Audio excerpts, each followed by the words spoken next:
నమస్తే, welcome to hit TV. ఈ రోజు మనతో పాటు ప్రముఖ ఆధ్యాత్మికవేత్త, లైఫ్ కోచ్ అలాగే ఆస్ట్రాలజర్ ఆర్బి సుధా గారు ఉన్నారు. వారితో మాట్లాడి మరిన్ని విషయాలు తెలుసుకునే ప్రయత్నం చేద్దాం. మేడం, ఈ సూర్యగ్రహణం ప్రభావం ధనుస్సు రాశి మీద ఎలా ఉండబోతుంది అంటారు? ధనుసు రాశి వాళ్ళకి మాత్రం చాలా బాగుందనే చెప్పాలన్నమాట. మనం ముందే మాట్లాడుకున్నాం ఇదంతాను. ధనుసు రాశి వాళ్ళకి బాగుంది. దేంట్లో బాగుంది? వాళ్ళు చేసే పనిలో తప్పక ముందుకెళ్లే ఛాన్సెస్, అంటే తొందరగా ఫాస్ట్గా ముందుకెళ్లే ఛాన్సెస్, అంటే డబుల్ ప్రమోషన్ వచ్చే ఛాన్సెస్ ఈ గ్రహణముల ప్రభావం వల్లనే జరిగే ఛాన్సెస్ ఉన్నాయి. అలాగే ఫైనాన్షియల్ సిచ్యువేషన్ చాలా మటుకు ఇంప్రూవ్ అవుతుంది. స్టేటస్ కూడా ఇంప్రూవ్ అయ్యే ఛాన్సెస్ మనకి ఎక్కువ కనిపిస్తున్నాయి అన్నమాట. సో ఏదైనప్పటికీ ధనురాశి వాళ్ళకి చాలా బాగుందనే చెప్పాలి. ఎస్పెషల్లీ బిజినెస్ పీపుల్కి, అలాగే బిజినెస్ చేసే వాళ్ళకి, అంటే బిజినెస్ ఇప్పుడే స్టార్ట్ చేయాలి అనుకున్న వాళ్ళకి, కొన్ని స్టార్ట్అప్ అనుకుందాము, వాళ్ళకి డబ్బు రావాలి అనుకున్న వాళ్ళకంతా ఫాస్ట్గా వెళ్తుంది, అంటే స్పీడ్గా వెళ్తుంది అనమాట. అంటే ఏంటి, ఫ్లైట్ తీసుకున్నట్టే అనుకో, తొందరగా వెళ్ళే ఛాన్సెస్ మనకి ఈ గ్రహణం వలన మంచి పాజిటివ్ రిజల్ట్స్ అనేది ఇచ్చే ఛాన్సెస్ మనకి ధనురాశి వాళ్ళకి కనిపిస్తోంది. అదొకటి కాకుండా ఇంట్లో శుభకార్యాలు జరిగే ఛాన్సెస్ ఉన్నాయి. అండ్ ఆల్సో దాంపత్య జీవితంలో కూడా అనుకూల పరిస్థితి అనేది నెలకొంటుంది.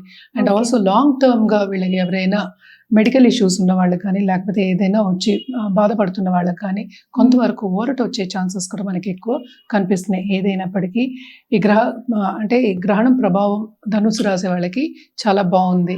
కానీ వీళ్ళకి కూడా ఆధ్యాత్మికంగా గ్రోత్ అనేది మనకి ఎక్కువ కనిపిస్తోంది. సో తప్పక వీళ్ళ గ్రహణం టైంలో ఆధ్యాత్మికంగా స్పిరిచువల్గా వెళ్ళడం, అలాగే ఏంటి సెల్ఫ్ రియలైజేషన్ తెచ్చుకోవడం, సెల్ఫ్ అసెస్మెంట్ చేసుకోవడం, అండ్ ఆల్సో గురువు సేవించడం, ఇలాంటివన్నీ చేసుకుంటే ఇంకా మంచిదన్నమాట. ఇంకా ఎలాంటి పరిహారాలు చేస్తే బాగుంటుంది? వీళ్ళు తప్పక ఓం నమ శివాయ అని కంటిన్యూస్గా చాంట్ చేయడం మంచిది. లేకపోతే మృత్యుంజయ మంత్రం ఈ గ్రహణం టైంలో కంటిన్యూస్గా చాంట్ చేయడం మంచిది అనమాట. అదొకటి కాకుండా రుద్రాక్ష విషయానికి వస్తే కనుక తప్పక వీళ్ళు కూడా పంచముఖి రుద్రాక్ష ధరించడం ఈ టైంలో ధరించవచ్చు. నాట్ ఓన్లీ దట్, దాంతో మనం జపం చేసుకోవడం అనేది కూడా చాలా మంచిది అనమాట. సో ఇది కంటిన్యూస్గా చేయండి, ఈ ఒక రోజు కాకుండాను. అండ్ ఆల్సో వీళ్ళకి బాగుంది కనుక ఇంకా కొంత బాగుండాలి, ఇంకా నేను పైకి రావాలి అనుకున్న వాళ్ళు తప్పక ఈ జపం అనేది కంటిన్యూ చేయొచ్చు. అండ్ ఆల్సో ఓపిక ఉన్న వాళ్ళు ఈ 3 గంటలు గ్రహణ టైం మొత్తం, అంటే పట్టు విడుపు అయ్యే వరకు చేయొచ్చు.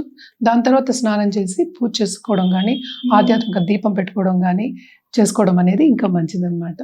Thank you so much ma'am, చాలా చక్కగా వివరించారు.